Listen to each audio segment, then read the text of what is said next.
Hello, believers of Christ. Hope you're doing well.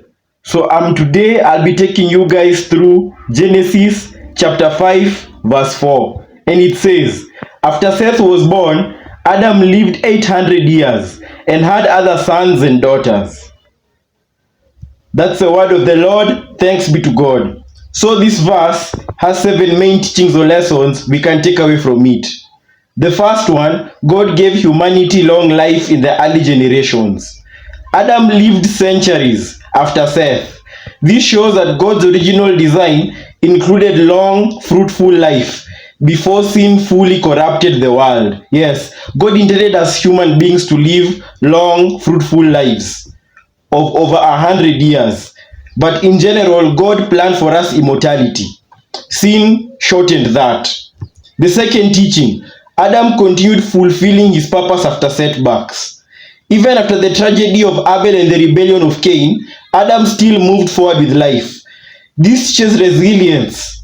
Life does not end after pain. Yes, life does not end after pain. We need to keep moving forward like Adam did. The third teaching, God values fruitfulness and family growth. Adam had other sons and daughters. God's command to be fruitful and multiply was still in effect, as we saw in the previous episodes, such as Genesis chapter 2 and Genesis chapter 1. The fourth teaching, life has multiple seasons of productivity. Adam continued to have children long after Seth. This shows that God can use us in different seasons of life, not just our youth. The fifth teaching, God's plans move through families. The world grew through Adam's many children. This shows God uses families to shape history. Yes, God uses families to shape history. The sixth teaching, even after sin entered, God allowed life to continue. Despite the fall of man, God permitted humanity to grow and flourish. This points to God's mercy and patience. Yes, God is a merciful God, a protective God, not a restrictive God. And God is very patient with humankind and patient with us. The seventh and final teaching, our decisions affect generations after us. Adam's obedience or disobedience influenced the entire world population that followed. This reminds us our choices today affect future generations. Yes, our choices today as Christians affect future generations.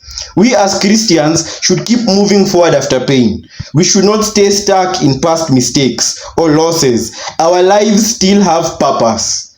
Yes, our lives still have purpose, even after mistakes. We as Christians should value family expansion and heritage.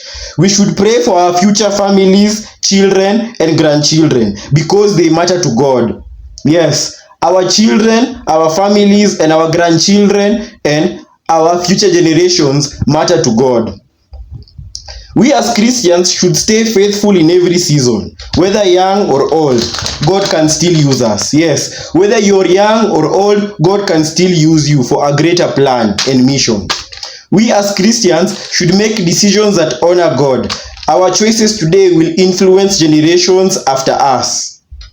We as Christians should appreciate God's mercy. Even when things go wrong, God still allows growth and new beginnings. Yes, God will always restore us as Christians. When things go wrong, God will always restore us. God is a God of restoration. We as Christians should trust God's timing for our purposes. We should trust God's timing for our purposes. Why? Because long life symbolizes long seasons. God's plans unfold over time. We as Christians should invest in family relationships. Just like Adam had many children, relationships matter in God's design. So that's all that for today, guys. Thank you very much. And as usual, God bless.